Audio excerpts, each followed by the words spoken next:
نعرہ رسالت، نعرہ رسالت۔ الحمدللہ جس ہستی کا انتظار تھا ہمارے درمیان تشریف فرما جو ہو چکے ہیں، عالم اسلام کی معروف شخصیت، الحمدللہ ہزاروں علماء کے استاد، اور جن کے شاگرد پوری دنیا میں الحمدللہ دین اسلام کی خدمت کر رہے ہیں۔ میرے پاس ان کے لیے کوئی الفاظ نہیں ہیں جو ان کے شایان شان میں الفاظ ادا کروں۔ بڑی معروف شخصیت، بڑی بزرگ شخصیت، اہل سنت کی پہچان، اہل سنت کی جان، حضرت علامہ مولانا شیخ الحدیث حافظ عبدالستار سیدی صاحب دامت برکاتہم القدسیہ ہمارے درمیان تشریف فرما ہو چکے ہیں۔ ہم ان کو دل کی اتھاہ گہرائیوں سے خوش آمدید کہتے ہیں۔ یہ ہمارے لیے بڑی سعادت اور بڑے فخر کی بات ہے کہ انہوں نے ہمیں وقت عطا فرمایا، اور جو بھی علماء تشریف لائے ہیں ان سب کو ہم اپنے دل کی اتھاہ گہرائیوں سے خوش آمدید کہتے ہیں۔ یہ پہلے میں نے علماء کے نام کی ایک لسٹ تیار کی تھی، جو علماء تشریف فرما ہے نا، میں نے سوچا تھا کہ ایک ایک کا نام لے کے سب کو خوش آمدید کہوں گا، لیکن اب سب کے بڑے تشریف لے آئے ہیں تو میرا خیال ہے اب سب کا نام لینے کی حاجت نہیں ہے۔ پہلے اگر وقت ہوتا تو میں سب کا نام لے کے ان کو خوش آمدید کہتا، لیکن اب وہ ہستی تشریف لے آئے ہیں کہ بس ان کا نام ہی کافی ہے الحمدللہ، چونکہ ان کے نام سے سبھی اہل سنت الحمدللہ متفق ہیں۔ یہ حضرت علامہ مولانا خادم حسین رضوی صاحب کا نام تو پوری دنیا جانتی ہے۔ مولانا خادم حسین رضوی صاحب جنہوں نے لبیک یا رسول اللہ کے نعرے کو الحمدللہ دنیا کے چپے چپے میں پہنچایا ہے، اور تاجدار ختم نبوت کا جو مقام اہل سنت سے سمجھو کھو چکا تھا، وہ الحمدللہ انہوں نے واپس اہل سنت کو دلوایا ہے۔ وہ ہستی حضرت علامہ مولانا خادم حسین رضوی صاحب، یہ ان کے بھی استاذ مکرم ہیں۔ خادم حسین رضوی صاحب ان کے مقدس ہاتھ چوم کے اس مقام تک پہنچے ہیں، یہ وہ ہستی ہیں الحمدللہ۔ ہمیں ان پر بڑا ناز ہے، بڑا فخر ہے۔ اللہ کریم اپنے محبوب صلی اللہ علیہ وسلم کے صدقے ان کو عمر خضری عطا فرمائے، درازی عمر بالخیر عطا فرمائے۔ اللہ ان کا سایہ ہمارے سروں پر دراز فرمائے، اور اہل سنت کو ان سے فیوز و برکات حاصل کرنے کی توفیق رفیق نصیب فرمائے۔ اب بلا تاخیر قبلہ حافظ شیخ الحدیث مولانا عبدالستار سیدی صاحب دامت برکاتہم القدسیہ، ہم ان کا انشاءاللہ خطاب سننے کی سعادت حاصل کریں گے۔ کہتے ہیں بات جو دل پہ اثر رکھتی ہے، بات جو نکلتی ہے دل سے اثر رکھتی ہے، پر نہیں طاقت پرواز مگر رکھتی ہے۔ ان کا انداز ایسا پیارا ہے کہ جیسے دو دوست آپس میں گفتگو کر رہے ہیں، لیکن بات میں ایک وزن ہوتا ہے، اثر ہوتا ہے۔ توجہ کے ساتھ سنیں گے نا انشاءاللہ تو آپ کو سمجھ بھی آئے گی، اور اللہ رسول کے فضل و کرم سے انشاءاللہ بے شمار فیوز و برکات بھی ملیں گے انشاءاللہ عز و جل۔ نعرہ تکبیر، یہ پیچھے والے بھی نعرہ تکبیر، نعرہ تکبیر، نعرہ رسالت، نعرہ تحقیق، تاجدار ختم نبوت، لبیک لبیک لبیک یا رسول اللہ، لبیک لبیک لبیک یا رسول اللہ صلی اللہ تعالی علیہ وسلم۔ نحمدہ ونصلی ونسلم علی رسولہ الکریم، اما بعد فاعوذ باللہ من الشیطان الرجیم، بسم اللہ الرحمن الرحیم، ورفع بعضهم درجات، صدق اللہ العلی العظیم، وبلغنا رسوله النبي الكريم الأمين ونحن على ذلك لمن الشاهدين والشاكرين والحمد لله رب العالمين مولاي صل وسلم دائما ابدا على حبيبك خير الخلق كلهم الصلاة والسلام عليك يا سيدي يا رسول الله وعلى آلك وأصحابك يا سيدي يا حبيب الله. معزز محترم علاقہ کے جید علماء، ائمہ، خطباء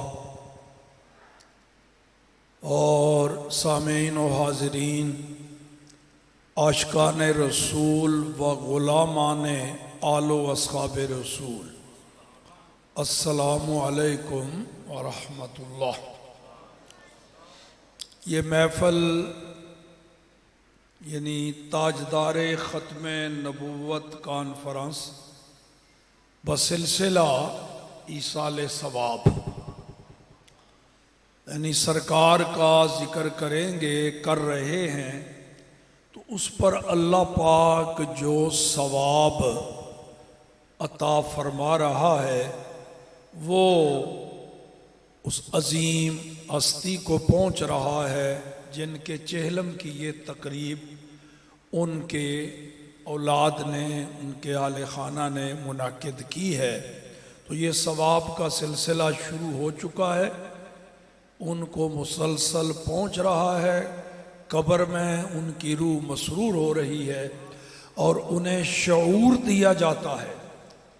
وہ سمجھ رہی ہوں گی کہ میرے بیٹوں نے، میرے عزیزوں نے یہ تحفہ بھیجا ہے میرے لیے. جیسے ہم زندے آپس میں تحفے تحائف دیتے ہیں نا جی، اسی طرح زندوں کی طرف سے، دنیا سے چلے جانے والوں کی طرف بھی تحفے بھیجے جاتے ہیں. مگر فرق ہے، زندگی میں آپ تحفہ عید کے موقع پر عیدی وغیرہ دیتے ہیں، کیا کریں گے؟ پیسے دے دیں گے، مٹھائی دے دیں گے، کھانا دے دیں گے، جناب گاڑی دے دیں گے. مگر وہ جو دنیا سے جا چکے ہیں اب ان چیزوں سے وہ بے نیاز ہو گئے. ان کے لیے اب تحفہ کیا ہوتا ہے کہ آپ کوئی صدقہ خیرات کر کے، یا درود و سلام پڑھ کے، یا قرآن مجید کی تلاوت کر کے، یا نفل پڑھ کے، تو اللہ کی بارگاہ میں التجا کر دیں، میرے مولا اس کا جو ثواب ہے نا وہ میری طرف سے میری ماں کو، میرے والد کو، میرے بھائی کو، میرے بزرگ کو یہ میری طرف سے تحفہ پہنچا دے. تو وہاں ان کو پہنچتا ہے اور ساتھ انہیں شعور ملتا ہے کہ یہ تحفہ فلاں نے بھیجا ہے. تو اس کے لیے حدیث بھی ہے. ایک صحابی نے عرض کی، یا رسول اللہ صلی اللہ علیہ وسلم، میری والدہ کا اچانک انتقال ہو گیا، انہیں موقع نہیں ملا کوئی وصیت وغیرہ کرنے کا، تو اگر میں ان کی طرف سے کوئی نیک کام کروں تو کیا اس کا ثواب ان کو پہنچے گا؟ تو نبی پاک نے فرمایا نعم، ہاں. تو یہ حدیث سے ثابت. تو اب میں نبی پاک کی بارگاہ میں کچھ مختصر سا نذرانہ عقیدت و محبت، حضور کا ذکر، آپ کی عظمت کا شان کا بیان. تو ثواب اس کا، جب سے آپ نے یہ محفل قائم کی، شروع میں تلاوت شروع کی، تو یہ مسلسل چل رہا ہے ان کو ثواب. اور جب تک یہ محفل رہے گی یہ تحفہ ہدیہ ان کو ملتا رہے گا. اور آئندہ بھی یاد رکھیں، یہ تو ایک مرحومہ کا چیلم ہے نا، ہم سب وہ ہیں، ہمارے بزرگ دنیا سے جا چکے ہیں، والدین کئیوں کے جا چکے، تو یہی طریقہ ہے. یہ تو چاہے انہوں نے محفل قائم کی نا، محفل نہ بھی قائم کریں، ویسے ہی نماز پڑھی ہے، اس کے بعد کوئی سورت پڑھ لی، درود و سلام پڑھ لیا، کلمہ طیبہ کا ورد کر لیا، اور یہ التجا کر دی میرے اللہ اس کا ثواب میری ماں کو میرے والد کو، تو وہ ان کو تحفہ اور ہدیہ پہنچتا ہے۔ قرآن پاک کا ایک جملہ پڑھا ہے میں نے، پوری آیت بھی نہیں، رفع بعضهم درجات، اللہ پاک نے سارے نبیوں کو عظمتیں شانیں دیں، بعض کو بعض پر عظمتیں فضیلتیں، لیکن انہی میں سے ایک وہ بھی ہیں جن کے درجے اللہ نے بلند فرمائے ہیں۔ کتنے؟ عدد کوئی نہیں ذکر فرمایا، یہاں کوئی عدد نہیں ذکر فرمایا کہ ان کے درجے 10 درجے بلند کر دیے ہیں باقی نبیوں پر، 100 درجے بلند کر دیے ہیں، لاکھ بلند کر دیے ہیں، کروڑ ارب خرب، نہیں، کوئی عدد ذکر کیا ہی نہیں۔ درجات صیغہ جمع سالم کا، وہ بھی نکرہ، کم از کم اس کا اطلاق 3 پر ہوتا ہے، زیادہ کی کوئی حد ہے ہی نہیں۔ کتنے درجے بلند کیے، ہمارے یہ اعداد و شمار ان کا احاطہ نہیں کر سکتے، وہ اس سے کہیں زیادہ ہیں، وہ خدا جانے یا مصطفیٰ جانے۔ رفع بعضهم درجات، اللہ نے ان نبیوں میں سے ایک وہ بھی اللہ کے محبوب ہیں جن کے ان گنت بے شمار درجے بلند فرما دیے۔ اب دیکھو اللہ کریم کی عظمت اور شان، نبی تو اس نے کوئی 1.25 لاکھ کے قریب بھیجے، تقریباً 1.25 لاکھ، کچھ تھوڑے بہت کم و بیش، کیونکہ 2 ٹوک نص میں کہیں یہ ثابت نہیں کہ کل نبی کتنے ہیں۔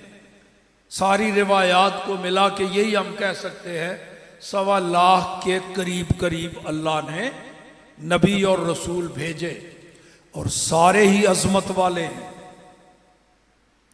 سب کی عظمتوں کو سلام، اور سارے ہی سچے نبی ہیں، سب کی طرف اللہ نے وحی بھیجی، سب کی طرف جبرائیل وحی لے کے آتا رہا، اور ہمارا ایمان ہے ہر ایک نبی کی نبوت کو سچ مانتے ہیں، لیکن فرق ہے پہلے نبیوں میں اور ہمارے آقا میں فرق ہے۔ دیکھو پہلے جتنے بھی نبی اللہ پاک نے بھیجے، ان میں سے کوئی ایک نبی بھی ایسا نہیں ملے گا جس کے بعد کوئی اور نبی نہ آیا۔ 1.25 لاکھ نبیوں پر نظر ڈال کے دیکھ لیجئے، مطالعہ کر لیجئے، ایک بھی ایسا نہیں ملے گا جس کے بعد کوئی اور نبی نہ آیا، ایک بھی نہیں ملے گا۔ ایسا مل جائے گا جس سے پہلے کوئی نبی نہ آیا، لیکن ایسا کوئی نہیں ملے گا جس کے بعد کوئی اور نبی۔ وہ صرف اور صرف ایک ہی ہستی ہے، وہ ہے محمد الرسول اللہ، جن کے بارے میں رب نے قرآن میں فرما دیا کہ وَلَٰكِن رسول اللہ وخاتم النبیین، یہ اللہ کے رسول ہیں اور سارے نبیوں کے بعد آئے ہیں، ان کے بعد کوئی نبی نہیں آئے گا۔ خود رسول اللہ نے بھی یہی فرمایا، انا خاتم النبیین لا نبی بعدی، میں ہوں خاتم النبیین، میرے بعد کوئی نبی نہیں۔ تو یہ اعزاز ان 1.25 لاکھ نبیوں میں سے کسی کے حصے میں نہیں آیا جو یہ کہے کہ میرے بعد کوئی نبی نہیں۔ یہ صرف محمد الرسول اللہ، اسی کو کہتے ہیں ختم نبوت کا تاج، اور جس کے سر پہ رب نے یہ رکھا وہ ہو گیا تاج دار ختم نبوت۔ تو یہ اعزاز صرف ہمارے آقا کو محمد الرسول اللہ صلی اللہ علیہ وسلم کو نصیب ہوا۔ اور ایک اور خصوصی وصف جو پہلے 1.25 لاکھ نبیوں میں سے کسی کے حصے میں نہیں آیا، صرف ہمارے آقا۔ ایک جملہ آپ کے سامنے رکھ رہا ہوں، غور فرمائیے، یہ جملہ سمجھ میں آئے گا، ذہن میں بیٹھے گا تو پھر اگلا جملہ کہوں گا جس میں رسول اللہ کی عظمت کا اعلان ہے، مگر اس کی بنیاد اس پہلے جملے پر ہے۔ غور فرمائیں، وہ 1.25 لاکھ جو نبی اللہ نے بھیجے، ان میں سے کوئی ایک نبی ایسا نہیں ہے جو کسی دوسرے نبی کا امتی ہو۔ اپنی قوم کا نبی، اپنے علاقے کا نبی ہے، ساتھ ہی کسی اور نبی کا امتی بھی ہو، ایک نبی بھی ایسا نہیں ملے گا آپ کو ان 1.25 لاکھ انبیاء کرام علیہم الصلوات پہ، ایک بھی جو کسی دوسرے نبی کا امتی ہو۔ میں جملہ دہرا رہا ہوں تاکہ مجھے پتہ چل جائے بھی آپ کو اس کی سمجھ آ گئی، آپ نے میرے ساتھ کہنا ہے میں کیا عرض کر رہا ہوں۔ اللہ نے جتنے نبی بھیجے 1.25 لاکھ کے قریب، ان میں سے کوئی ایک نبی بھی ایسا نہیں جو کسی دوسرے نبی کا امتی، جو کسی دوسرے نبی کا امتی۔ اب جملہ بدلنے لگا ہوں، ان 1.25 لاکھ نبیوں میں سے کوئی ایک نبی بھی ایسا نہیں جو ہمارے آقا کا امتی نہ ہو، ایک بھی ایسا نہیں ملے گا۔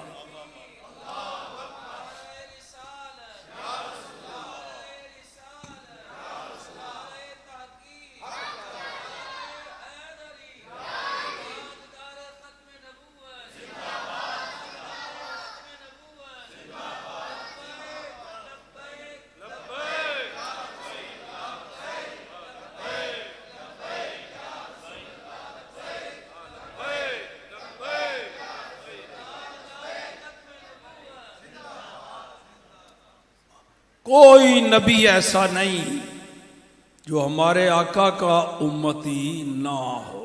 آدم علیہ السلام سے لے کر عیسیٰ علیہ السلام تک اپنی اپنی قوموں کے، اپنے اپنے دور میں، اپنے علاقوں کے نبی ہیں، مگر وہ سارے کے سارے ہمارے آقا کے امتی ہیں۔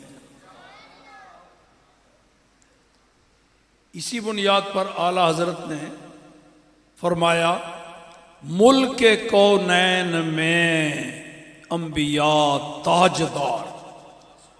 ادب تو کوئی اعلیٰ حضرت سے سیکھے نا، کس طرح اللہ کے نبیوں کا ذکر کر رہے ہیں، سارے نبیوں کا احترام۔ ملک کونین میں انبیاء تاجدار، اور تاجداروں کا آقا ہمارا نبی، تاجداروں کا آقا۔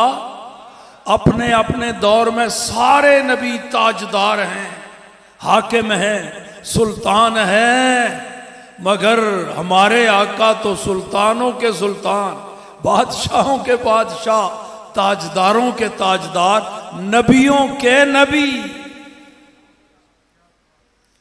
اور ایک اور عقیدے کی طرف اعلیٰ حضرت نے اسی نعتیہ کلام میں اشارہ کیا ہے، وہی بات عرض کر کے پھر ختم کرتا ہوں۔ اور یہ سارا ثواب مرحومہ کی روح کو پہنچ رہا ہے، اور انشاءاللہ جی اچھا والد صاحب، تو قبلہ مرحوم کی روح کو پہنچ رہا ہے اور ان کی روح خوش ہو رہی ہے. تو یہ ایک اور عقیدے کی طرف اشارہ ہو رہا ہے. اعلیٰ حضرت کے نعتیہ کلام میں اعلیٰ حضرت عظیم المرتبت رحمت اللہ تعالی علیہ وہ ایک خواہش کا اظہار کر رہے ہیں اپنے نعتیہ کلام میں. ایک خواہش کا اظہار. خواہش یہ ہے کہ اگر مجھے موقع ملے کہیں ایسی صورتحال پیدا ہو کہ وہ اللہ نے جو 1.25 لاکھ کے قریب نبی اور رسول بھیجے ہیں وہ سارے کہیں اکٹھے جلوہ گر ہوں، تو میں پھر بڑے ادب سے ان نبیوں کی بارگاہ میں ایک سوال عرض کروں، ایک مسئلہ پوچھوں ان سے. ایسا موقع اگر مجھے کہیں مل جائے تو میں ان سے ایک سوال، ایک مسئلہ پوچھنا ہے. اگر کہیں ایسا ہو جائے کہ اللہ کے سارے نبی اور رسول کہیں اکٹھے جلوہ گر ہوں، اور ظاہر ہے دنیا میں تو یہ ممکن نہیں، کیونکہ اللہ نے جو نبی بھیجے 1.25 لاکھ کے قریب وہ سارے اکٹھے ایک ہی زمانے میں نہیں بھیجے، وہ تو باری باری تشریف لاتے رہے، پھر اللہ پاک ان کو واپس بلاتا رہا اور نبی بھیجتا رہا. تو اعلیٰ حضرت فرماتے ہیں میں تو یہ سوال تب عرض کروں جب سارے نبی یکجا موجود ہوں، کیونکہ اس سوال کا تعلق سارے نبیوں کے ساتھ ہے. تو دنیا میں تو ایسا ہو نہیں سکتا، تو پھر قیامت میں ایسا ہو سکتا ہے، کیونکہ قیامت کے اندر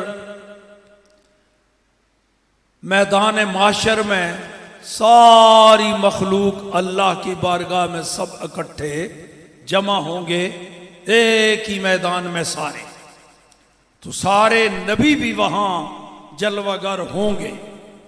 تو اعلیٰ حضرت فرماتے ہیں مجھے موقع ملے گا پھر وہاں میدان معاشر میں، میدان قیامت میں، جہاں اللہ کے سارے عظیم الشان جلیل القدر نبی وہاں جلوہ گر ہوں گے. آدم علیہ السلام، نوح علیہ السلام، ابراہیم علیہ السلام، جناب موسیٰ، عیسیٰ، حضرت داؤد علیہ السلام، حضرت شعیب علیہ السلام، سارے نبی وہاں جلوہ گر ہوں گے، کوئی تقریباً 1.25 لاکھ کے قریب. تو وہاں میں نبیوں کی بارگاہ میں بڑے ادب سے یہ سوال عرض کروں گا. کیا دیکھو کتنے ادب سے، انبیاء سے کروں عرض کیوں مالک کو، سارے نبیوں کو مالک کہہ رہے ہیں. انبیاء سے کروں عرض کیوں مالک کو، کیا نبی ہے تمہارا ہمارا نبی؟ ان نبیوں سے یہ سوال عرض کروں گا، اے اللہ کے مقدس نبیوں، اے اپنے اپنے دور میں اپنی امتوں کے مالکوں، بادشاہوں، مجھے ذرا یہ تو بتاؤ وہ جو ہمارا نبی ہے کیا وہی تمہارا بھی نبی ہے؟ انبیاء سے کروں عرض کیوں مالک ہو، کیا نبی ہے تمہارا ہمارا نبی؟ لوگ کہتے ہیں جی نبی پاک کو بھی پتہ کوئی نہیں قیامت میں کیا ہوگا، یہ ہوگا وہ ہوگا. اعلیٰ حضرت فرماتے ہیں مجھے پتہ ہے، میں تمہیں بتاتا ہوں قیامت میں کیا ہوگا. فرماتے ہیں جب میں یہ نبیوں سے سوال کروں گا نا، بات تو ہوگی قیامت میں تمہیں یہی بتا جاتا ہوں کہ نبی آگے سے جواب کیا دیں گے.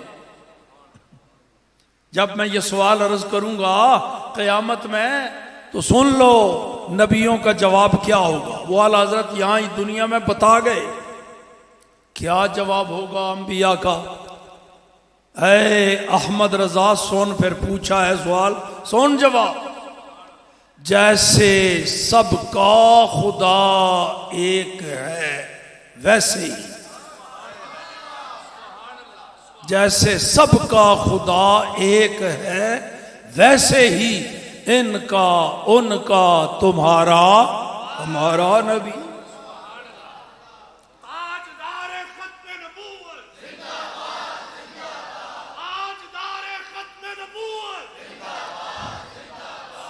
جیسے تمام مخلوقات کا، نبیوں سمیت سب مخلوقات کا خدا ایک ہے، ویسے ہی نبیوں سمیت ساری مخلوقات کا مصطفیٰ بھی ایک ہے۔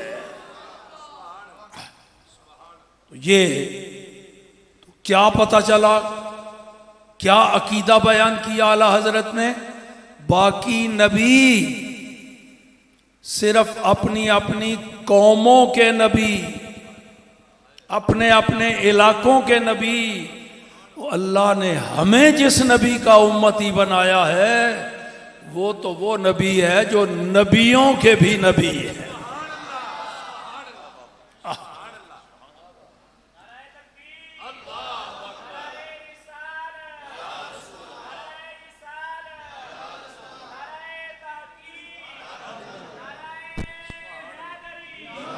تاجدار ختم نبوت، تاجدار ختم نبوت۔ اچھا جی، دیکھو جی، یہاں آپ ایک نعرہ لگاتے ہیں، وہ میرے پیارے بڑے پیارے شاگرد نے آپ کو اس نعرے کی عادت ڈال دی، چسکا ڈال دیا، وہ لبیک والا عادت پڑی ہوئی ہے، اور یہاں سرکار سامنے نہیں ہوتے پھر بھی جھوم جھوم کے لگاتے ہو۔ قبر میں تو سرکار سامنے ہوں گے، اور وہاں فرشتے کیسے سوال کریں گے؟ یوں ہاتھ کا اشارہ کریں گے، دیکھو ادھر، یہ جو ہستی سامنے نظر آ رہی ہے، یہ حسن و جمال کا پیکر دیکھ، ما کنتا تقولو فی ھذا الرجل، یہ بتا، دیکھو ذرا فرشتوں کا سوال کیا ہوگا۔ فرشتے پوچھیں گے بتا تو دنیا میں ان کے بارے میں کیا کہتا تھا؟ تو یہاں عادت پڑی ہوئی ہے، جب فرشتے یہی پوچھیں گے تو ان کو سنا دے گا نا، یہ کہتا تھا کیا؟ لبیک لبیک لبیک یا رسول اللہ، لبیک لبیک لبیک یا رسول اللہ، لبیک لبیک لبیک یا رسول اللہ۔ تاجدار ختم نبوت، تاجدار ختم نبوت، تاجدار ختم نبوت۔ یہ ایک قسم کے آپ کے اس امتحان میں پاس ہونے کی تیاری ہو گئی، وہاں فیل نہیں ہوں گے، کیونکہ جب فرشتے کہیں گے تو فوراً، وہ عادت پڑی ہوئی ہے نا، فوراً ان کو سنا دے گا میں یہ کہتا تھا۔ پوچھا ہی انہوں نے یہ ہے نا، دنیا میں کیا کہتا تھا، ماضی استمراری، دنیا میں کیا کہتا تھا، تو کہہ کے تو پھر زبان قال سے تو یہ ہوگا نا، فرشتوں کے سوال کا جواب دے رہا ہوگا، اور یہاں تو بن دیکھے کہتا ہے جب سرکار سامنے ہوں پھر کون اپنے آپ کو روک سکتا ہے؟ پھر تو قدموں پر گر کے لبیک کی صدائیں بلند کر رہا ہوگا، زبان قال سے لبیک یا رسول اللہ کہہ رہا ہوگا، اور زبان حال سے بھی کچھ کہہ رہا ہوگا، جس کو باڈی لینگویج کہتے ہیں نا، زبان حال سے فرشتوں کو کہہ رہا ہوگا میں نے تمہارے سوالوں کے جواب سارے دے دیے ہیں، ڈیوٹی تمہاری ہو گئی پوری، اب مرضی ہے تو چلے جاؤ، مرضی ہے تو کھڑے رہو، میں نے کوئی نہیں اٹھنا ان کے قدموں سے، اب تمہاری مرضی، کھڑے رہو یا جاؤ، تمہارا مشن پورا ہو گیا، تم نے جو سوال پوچھے میں نے جواب دے دیے، میرا انتظار نہ کرو، میں نے کوئی نہیں اٹھنا، میں آرام نال مزے نال نہیں آ گیا، بڑا اوکھا ہو کے آیا، اور مر کے پہنچا ہوں یہاں اس دل ربا کے۔ وآخر دعوانا ان الحمد للہ رب العالمین.